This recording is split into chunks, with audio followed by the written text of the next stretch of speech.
Hello and welcome to Airheads, a not-so-serious look at the serious business of royal rumours, gossip and gowns. I'm Tom. And I'm Maeve. And this week, things have come full circle. In our first ever episode, we talked about how the Queen learned how to use self-service checkouts in Sainsburys, and lo and behold, she's passed on that information to her grandkids. It's only taken 4 months, but Kate Middleton has finally learned how to use the self-service counter, and she was applying all of those lessons this week when she was spotted at Sainsburys with George and Charlotte shopping for Halloween costumes. Unexpected item in bagging area. I think it's so interesting to think what Halloween costumes she would be getting for these kids there. We had a quick browse on the Sainsburys website, and you may not be surprised to learn that they have several options for unicorn costumes. Was Charlotte begging for a princess costume? I feel like when I was a little girl, I just wanted to be a princess on Halloween. And Kate's like, way too no. literal. No.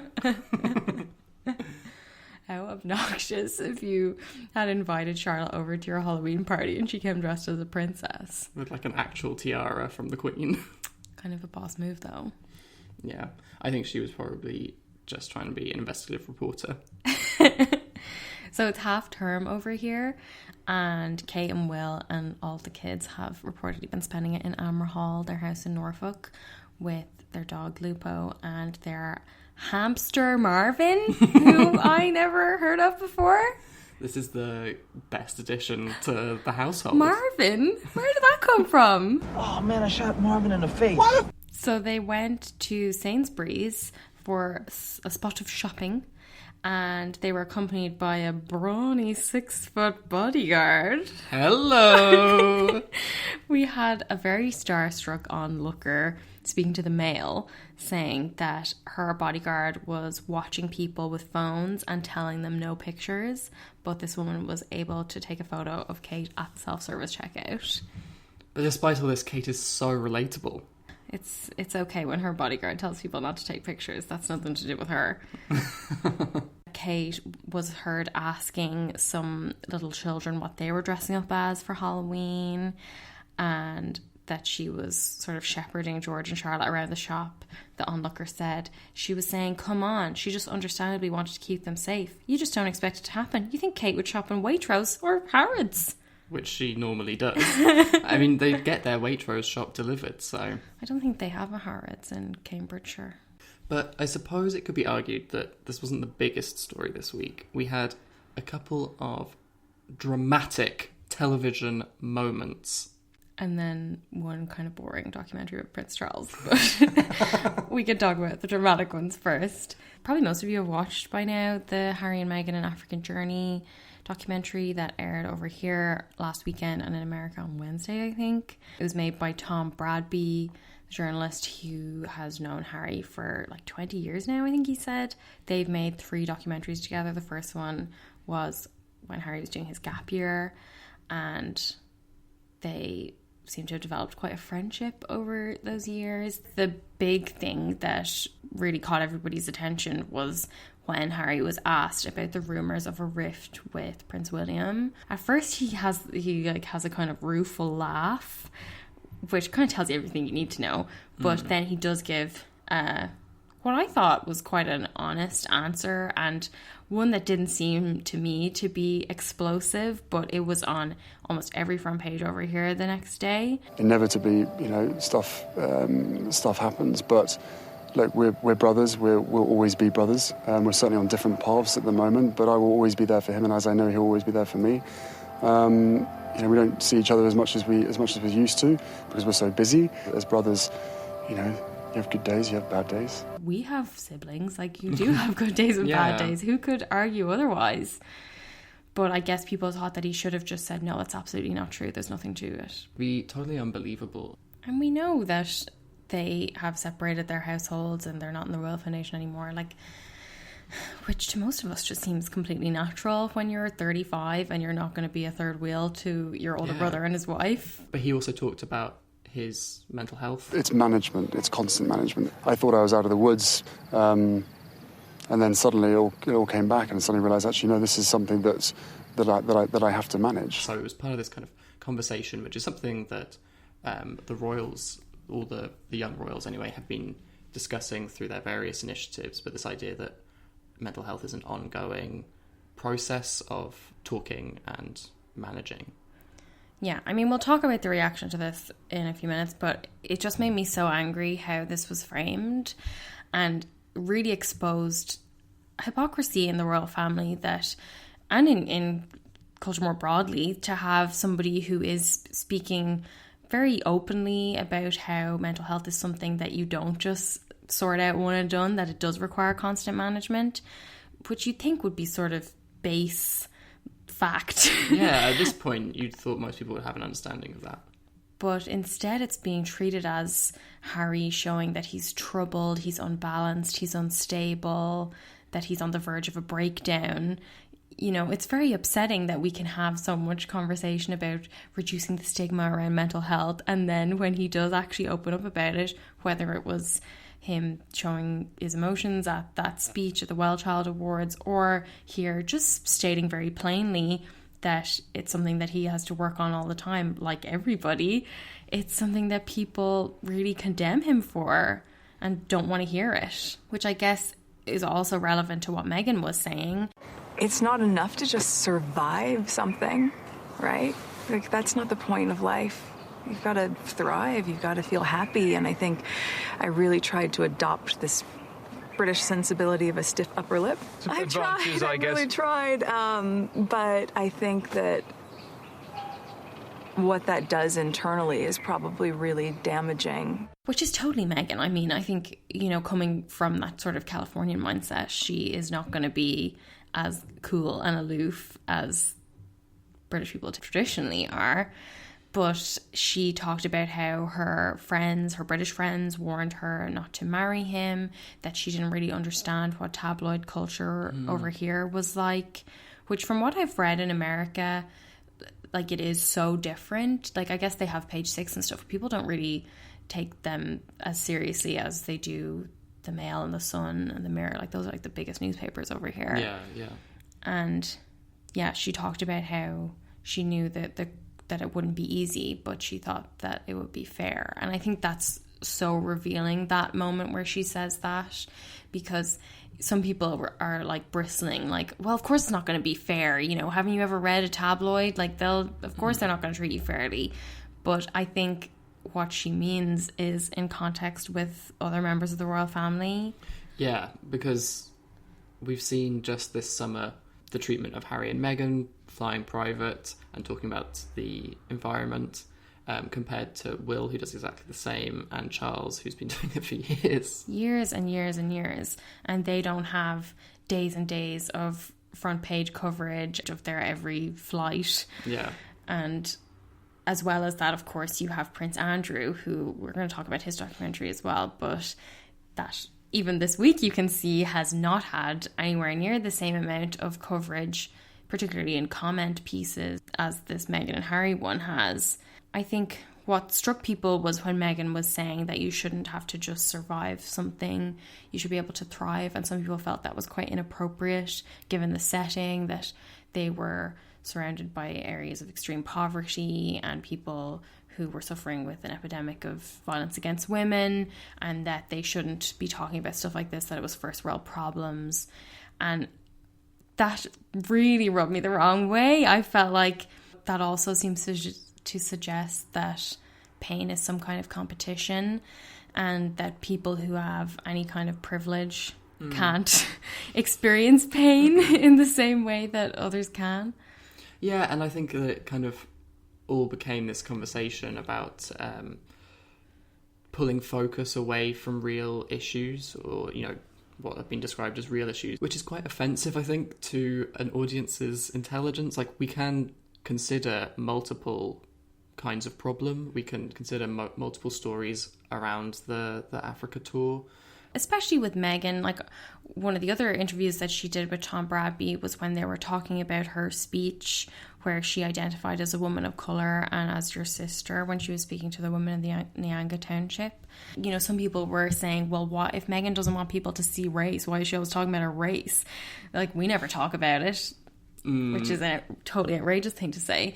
But I thought if you're talking about the significance of Meghan and Archie going to South Africa on this royal tour as representatives of the royal family, and why that's significant is because Meghan is mixed race, and you don't talk about her own experience as a mixed race member of the royal family, then you're completely ignoring half the story. Yeah. I thought it was really interesting that she talked about adding those words about being a woman of colour at the last minute when she was writing her speech, and that she asked Harry what she thought about it, so she knew what he thought about it. So she knew it could be an issue, that it's something that the royals might have a problem with. It was really sweet though, at the end of that interview, the camera turns and you see Harry standing there cradling Archie in his arms. It was adorable, and Meghan gives Archie a little kiss. It was so sweet. I really liked when they were speaking to the kind of well-wishers that had come out to see Meghan and Harry, and they were talking about how much they loved Meghan and they loved seeing a black woman and her baby in South Africa and in the royal family, and that they were so excited about her, which was really nice. I think they had people of all ages talking about it, and as well as that, they went to a meal with a family, and there was a really good moment where Harry was being served some food and he was like, so often I'll take a bite of something and then people will tell me, oh, watch out, that's really spicy. He's more like his brother than I we ever know. thought. Totally unsurprising. But we did learn about a lot of the more serious stuff. They did a lot on the girls and the young women who were doing the self-defense classes, and they had them speaking themselves. It wasn't just Harry and Meghan talking about it. They talked to a lot of people on the ground. They did a lot on Harry's time in Angola and the landmines, but nobody was talking about any of this stuff. First off, the BBC were reporting that Will was reportedly furious about what Harry had said in the documentary, but then they updated this because they got a source who was close to Will saying he wasn't furious, he was worried about his brother, that he hoped Harry and Meghan are all right, and he said that they are in a fragile place. All this language is something crazy for somebody like Will, who is supposed to be a champion of mental health issues. There are so many ways that you could phrase your response to Harry. If you were, on his team, you could say, praise his bravery, his openness. It's a real sign of strength to be able to talk about any kind of perceived mental health weakness, or especially when he applauds the people that he works with in his charities for speaking up about it, and then having his brother, someone who, like him, leads those charities, when he does it, oh, he's very worried, oh, he's very fragile. Fragile is the key word here. It's gaslighting. Yeah. The Times had sources saying that the Queen and other senior royals were very worried about Harry and Meghan, saying these are conversations that should take place privately. It is not a topic to be played out in public. So this is the age-old argument around mental health, is that, certainly in the UK, that these things are done behind closed doors. This is literally the stiff upper lip. And yet they had their aides running to the Evening Standard's royal editor, Robert Jobson, defending Charles and the Queen, saying that they had gone out of their way to make Meghan feel welcome. I guess they didn't really help themselves very much when someone on the Sussexes side went to CNN. And it is very interesting where these quotes are coming from, that Will went to the BBC rather than the Mail or the Sun, and then that the Sussexes team would go to CNN, an American network, and say that the reactions to Harry's comments about Will had been hysterical. I mean, I was with them up to a point when they said the institution around the British royal family was full of people afraid of and inexperienced at how to best help harness and deploy the value of this royal couple. Then they go on to say that Harry and Meghan had single-handedly modernised the monarchy, and this quote has run and run for days. You had royal reporters being absolutely appalled that they would seem to slam the Queen and her life's work, and Charles as well. Charles felt he had to wade in. He had his own documentary out this week, and he was reportedly absolutely furious that his documentary and his visit to Japan had been overshadowed by Harry and Meghan. What sounds like a more fragile state of mind? Getting furious over having your documentary overshadowed, or By your son. or being upset about the amount of scrutiny over your wife and child, like a press invasion. And the racist attacks on her. But they said that he had supported Harry and Meghan, but he was let down when Meghan had cancelled a meeting with him at the last minute, supposedly because there was going to be cameras there for Charles's ITV documentary, and the Sussexes didn't want Meghan to get a starring role in this rival documentary. Could the press please clarify whether Meghan is desperate to be on TV or trying to avoid being in documentaries? The sources were telling The Sun that Charles should threaten to pull funding from Harry and Meghan to force them back in line. Yeah. And there's a piece of The Express today saying he needs to be more like Prince Philip and to wield an iron grip over them. And you get stuff saying you need to be more like Prince Philip. Oh my God. But I think it's very upsetting to see how their words have been really twisted, and to have all of these sources telling us what to see in the documentary rather than letting us see it as it is. Yeah. There's a good piece online that journalist Danielle Dash posted on her blog, sort of replying to people who say the criticism of Meghan is not anything to do with race. And she wrote that the indefatigability of British racism, the insidious way in which it takes form, means that only a few people on the fringes are screaming the N-word at Meghan.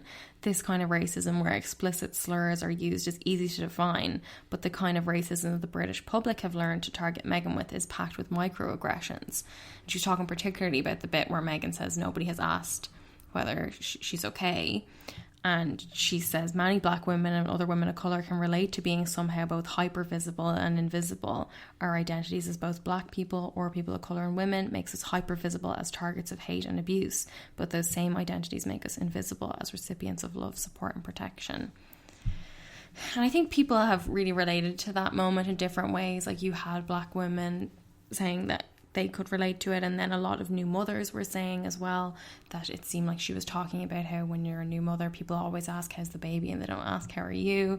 So I feel like that moment really resonated with women all over the world. We saw Meghan herself come out this week for the first time since the documentary at the One Young World Summit, and I loved that she wore a dress we'd seen before, an Aritzia dress. She wore it the last time with a red coat, but this time she let that regal purple shine all on its own.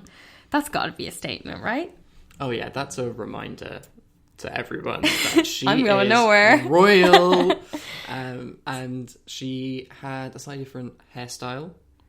Yeah, I mean, her hair is much longer now, and some people suggested that she was hiding behind it because it fell very far forward, but she had no real jewellery on other than her engagement and wedding rings. She didn't have a coat, she didn't have a bag. She had none of those things that you would typically hold on to or fidget with, and I thought it made her seem very open, very confident, just like she was in the documentary.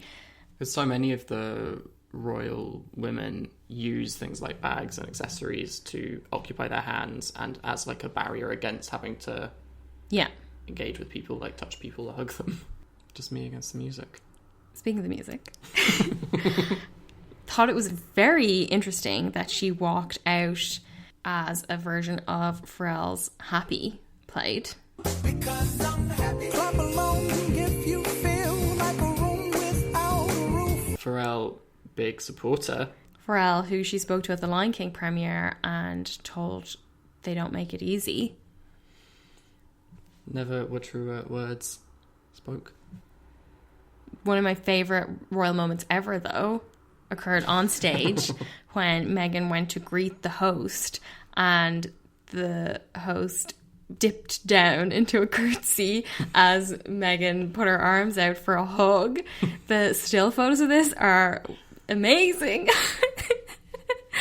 so funny. Like, we heard when Meghan first started dating Harry that she used to hug the guards, that they'd be like, oh, you don't do that. And she said, I'm American, I hug. And that's incredible. She's a hugger. But some royal reporters and commentators seem to think this was a sort of statement on what kind of royal Meghan does or doesn't want to be, as her position in the monarchy is under question. Yeah. Well, I thought it was very modern. We also got some more details on Meghan's case against the Mail on Sunday this week from Byline Investigates. I love Byline Investigates. I know, they were the ones that originally broke the story about the Mirror and the Sun hacking claims. I feel like if you ever met anybody from Byline Investigates, they'd have like the voice changing software. They had access to the legal documents that were lodged earlier this month, and they produced 2 pages of the letter that Meghan had written to her father to show how much of it had been omitted in the version that was published in the Mail, which was accompanied by the headline, Thomas Markle reveals the full content of the letter written to him by daughter Meghan. Meghan and her team are alleging that Associated Newspapers of the Mail on Sunday chose to deliberately omit or suppress parts of the letter in a highly misleading and dishonest manner because those passages did not fit the Mail on Sunday's narrative about Meghan. You know, so much of the criticism around Meghan is like, well, she says that these stories are unfair and untrue. What are these stories that she takes issue with? She just makes these blanket statements. But she came out with the receipts. She had 4 stories listed to show that the Mail on Sunday and the Mail Online have an agenda against her, in her view. You probably remember these stories. There was the infamous Harry's girl is almost straight out of Compton, gang-scarred home of her mother revealed, so will he be dropping by for tea? I mean, that's going to go down in history as one of the most outrageous headlines ever. And one of the biggest reaches was, well, actually, the biggest reach will come along to in a bit, but kitchen supported by Meghan's cookbook is housed inside mosque, which has links to 19 terror suspects, including Jihadi John. This was the cookbook that was to raise money for victims of the Grenfell fire. Yes. Then there's another one about her Australian aide, Samantha the Panther Cohen, who rose from a Brisbane home to Buckingham Palace before becoming the second aide to walk out on the difficult Duchess. And finally... Oh my god, this one is insane. How Meghan's favourite avocado snack, beloved of all millennials, is fueling human rights abuses, drought and murder. Just wild. Wild. No wonder it became a meme. It's not even like, you know, Meghan owns like 300 acres of avocado farms or something. You know? It's like she ate them once or put them on the TIG. And then finally, according to The Sun, a key part of the Mail on Sunday's defence is expected to be the suggestion that Meghan had put this letter to her father in the public domain in the first place by telling her friends, who disclosed details of it to People magazine in that interview they did. And according to The Sun, she will likely have to hand over any text messages or emails or records of phone calls that she had with friends related to this People story. So that'll be interesting if we do get to find out how much conversation they had around what she wanted them to say in the People story, or how much involvement she had with that in the first place. Onto the second big documentary of the week, which was the Channel 4 programme Dispatches, and they did a special called The Prince and the Paedophile. Stunning. And straight off the bat, they introduced Jeffrey Epstein as a close friend of Prince Andrew. So you know where we're going with this. Yeah. They're not holding back. They're not pulling any punches. And I guess the point of it was to offer a very complete picture of Andrew's friendship with Epstein and the allegations that have been made against Andrew, which he emphatically denies. And that's what it did, I feel. So we've talked a few times about the allegations against Andrew. We've had some new things over the last few months, but also a lot of the details come from years ago. So what was great about this documentary is that it grouped everything together, laid it all out with a clear chronology, and it also had some new interviews with investigators and people who've been inside some of the houses, and it did, I think, help shine a much more kind of real light on what was going on, because the headlines can sometimes make it seem like it's happening very far away. Yeah, one of the interviews that was very interesting was that they had a private investigator called Mike Fiston who had worked on the Epstein case for 10 years, and he was the first to interview Virginia Roberts, who has made allegations against Prince Andrew. And he describes Epstein's phone book, it's a treasure trove of Epstein's activities, and in it he has not one, not two, not three, but 13 phone numbers to contact Prince Andrew. He found that Andrew had stayed with Epstein on at least 10 occasions over 12 years, sometimes spending days on end with him and receiving daily massages. And they also had an interview with Richard Kay, the Daily Mail reporter who was friends with Diana.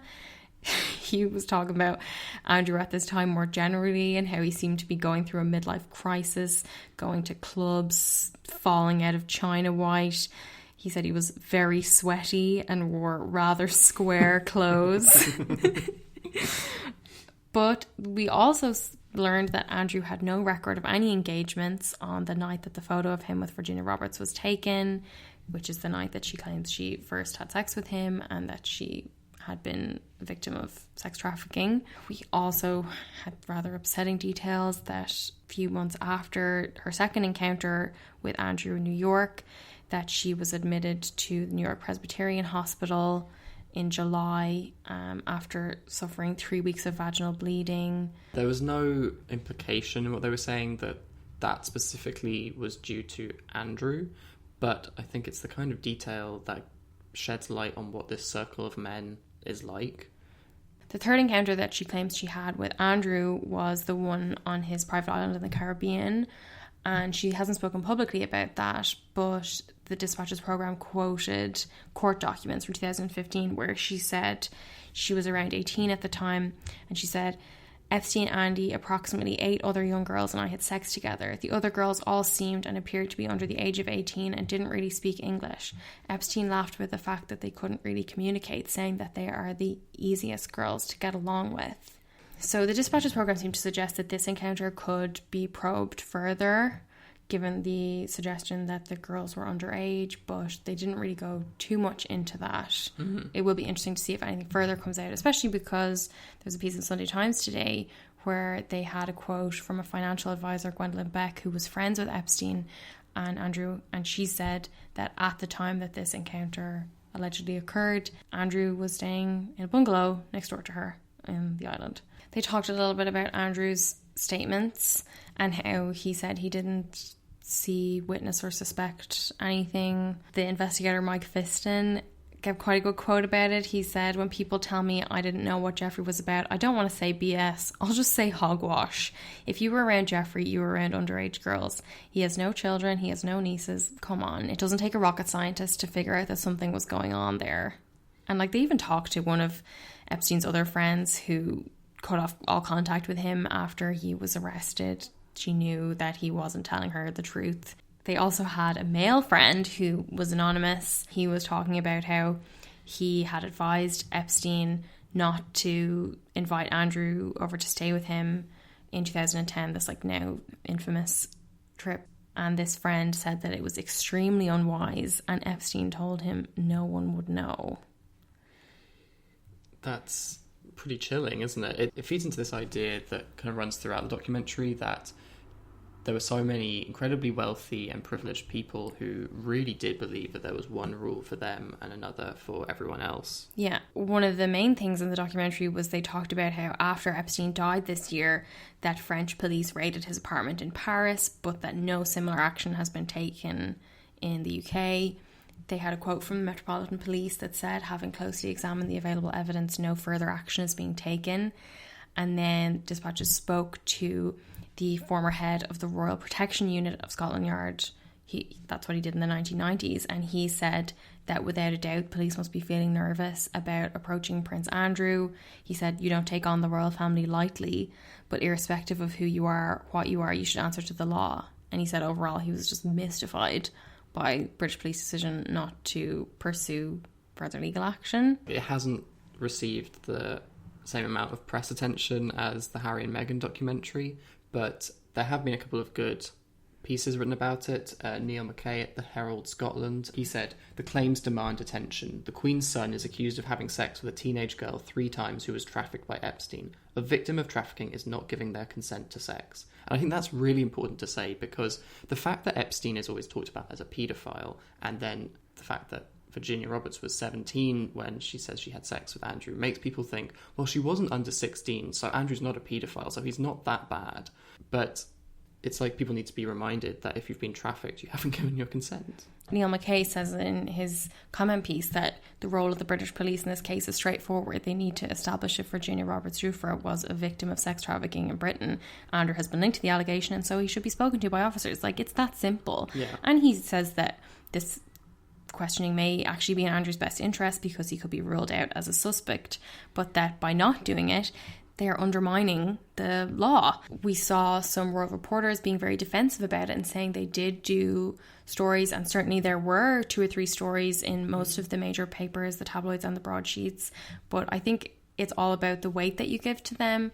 Yeah. So yes, you can have a few short news reports about the details that emerged in the documentary, but it's very different than when you have days and days of analysis, comment pieces, the leaders in the papers, all of these things that they've had for the Harry and Meghan documentary, and, you know, debates on TV, and, you know, all kinds of things that have been ongoing.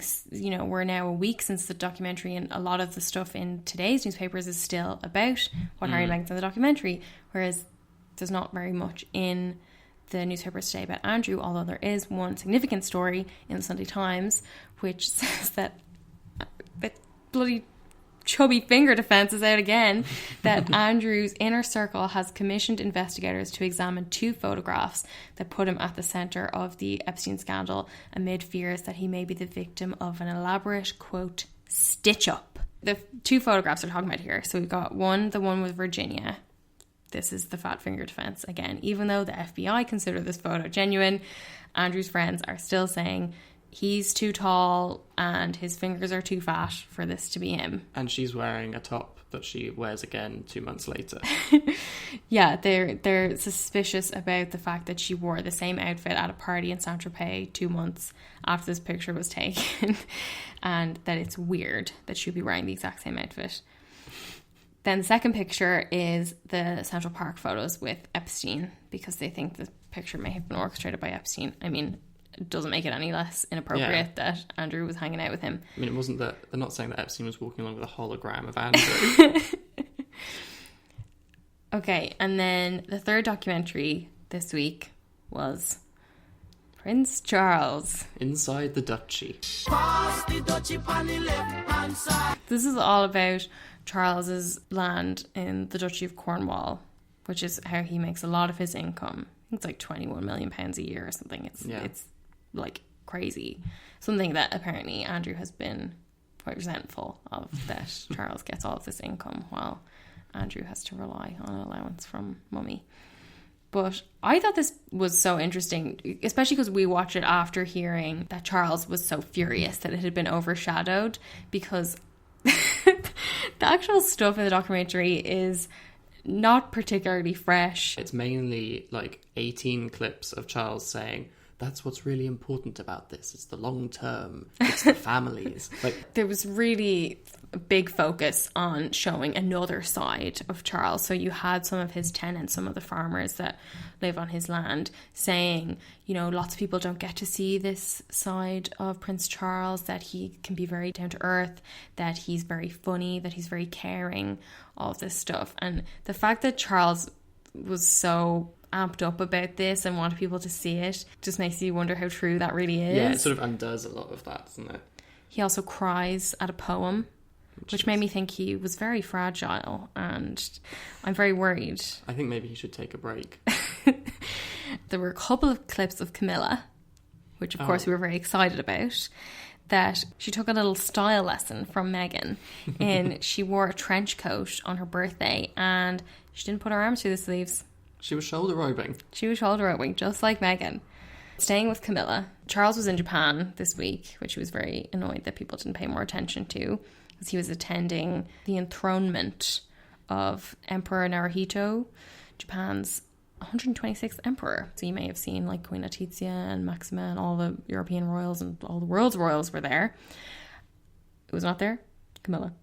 Apparently she's too lazy, she's too afraid of flying to go to Japan. But she had a very important engagement of her own to fulfill. She paid a visit to an organic cheese farm. She learnt about the cheese making process. The big cheese, learnt about how to make a big cheese. She also made a joke. Wonder if you can spot which part of this is a joke, because I'm still having trouble identifying it. But she was handed a gift box of 4 different cheeses, and she said of Charles, "He's away in Japan at the moment, but I might be a good wife and keep it to share with him on his return." What is the joke here? Are we meant to think, oh, Camilla, she's not a good wife? Because she's staying at home with a glass of wine and a box of cheese. Eating all the cheese. But tellingly, her favourite cheese is called The Merry Wife, spelled W-Y-F-E, which, you know, I think if Camilla has a tattoo, it's a heart on her arm that says Merry Wife. And this is a cheese that's washed with cider, so it's the closest you can get to a boozy cheese. Basically a pint, but as cheese. And she gave us the frankly uncalled for detail that Prince Charles is a fan of smelly cheese. The fact is, I'm just crackers about cheese. That was a great quote, but I don't think it makes our quote of the week. Oh, what would it be for you, Tom? Much as I've been campaigning. No, I think we have to go to Meghan for our quote of the week this week. This was something that really stayed with us from the documentary. It was when she said, I never thought that this would be easy, but I thought it would be fair. And that's the part that's really hard to reconcile. I thought it was, in kind of classic Meghan fashion, very clear, concise, to the point, but it had wider implications. Absolutely. And what about Fit for a Queen? It's Meghan. She was out again this week at Windsor Castle for a roundtable discussion on gender equality with One Young World and the Queen's Commonwealth Trust, and she was working some business leather. Love it. We saw her in a red leather skirt by Hugo Boss. She had a slightly darker red in a v-neck cashmere jumper from Joseph, and then again a slightly darker red pair of shoes by Sarah Flint. So we had a nice tonal, very autumnal outfit, leather, big this season. I mean, she looked beautiful. I loved the sort of messy bun hair that she had again. And as well as that, we saw her posing at the table and a truly advanced Duchess slant with the legs pose, right? Yeah. No one can fault her for that. Cross at the ankles, the legs were virtually horizontal. She has the best legs in the whole family, and she put them to spectacular use. I don't know. I haven't seen Charles's legs in a while. So who's going to be your first in line, Tom? With quote of the week and Fit for a Queen, I'm going to go with Meghan. I think she did really well this week. I think she came across very well in the documentary. Obviously, she's a natural on camera and she's such a good speaker. She's so articulate, but she also came across very honest and very genuine. Like, I saw people being like, oh, it looks like she's acting. Anybody who's watched Suits knows she's generally not that emotional in her acting. Yeah. But then after that, she didn't shy away. You know, she could have hidden away for a few weeks, but instead she was out and about, and I loved that she was wearing such bright colours. You know, we typically associate Meghan with either very neutral or very dark colours and clothes, and this was a big departure. I felt, especially because we had the green outfit last week as well, the engagement dress that she wore to the Well Child Awards, and then we had the purple one and the red one. So, like, when have we seen a streak of Meghan wearing 3 colours in a row? Yeah. But I liked that the fashion bloggers Tom and Lorenzo were talking about this, and they said it's really difficult to see these suddenly declarative style choices as anything but the Duchess turning a page. They talked about, like, the one tool that she had going into the marriage was her well-developed sense of image craft as an actress of a decade plus. That's why we always found her Bassett-like blandness to be such a poor fit for her. But they said it's okay, and probably to her benefit, to lean into the glam, because they say that was the one thing that Diana understood best about what the public wanted from her and why they supported her. So I think that would be fantastic if Meghan did go a little bit brighter, a bit bolder, a bit more glam. Yeah. I think as long as she keeps feathering in these kind of more casual outfits like we saw on the tour, because I think people just go mad for being able to buy the same clothes and get the look that they can wear on a more day-to-day kind of... Well, these were even accessible brands, Yeah, They're that's not true, yeah. in the thousands, these pieces. I did, however, love especially that she arrived at Windsor Castle with Prince Harry, that he drove them in their new electric Audi, which I have to think is at least some way in response to a wild dog whistle tweet earlier this week by a royal reporter who described Meghan arriving at the One Young World Summit as all smiles in a chauffeur-driven car. What other royal would they ever point that out about? I know. I'm glad that Meghan enlisted Harry as her chauffeur for this event. Yeah, well, as long as she doesn't enlist Philip. So next week, Harry will be out at the launch of the UK team for the Invictus Games. He's going to be meeting with competitors and their family and friends. I think it would be great if we saw Meghan. That might be a surprise appearance from Meghan there, seeing as they're trying to show a solidarity and support, standing with each other at these kind of things. But she might be more interested in sticking with Camilla, because Camilla's going to be hanging out with Jerry Halliwell at Buckingham Palace while Charles is off in Scotland. Yeah, Camilla's just too afraid of flying to go to Scotland. To do anything other than hang out with Spice Girls. But thanks so much for listening. And if you like this episode, please rate and review us wherever you find your podcasts. You can find us on Instagram and Twitter at AirheadsPod and on Facebook at Airheads. See you next week. Thanks so much. Bye. Bye. Get off me keys!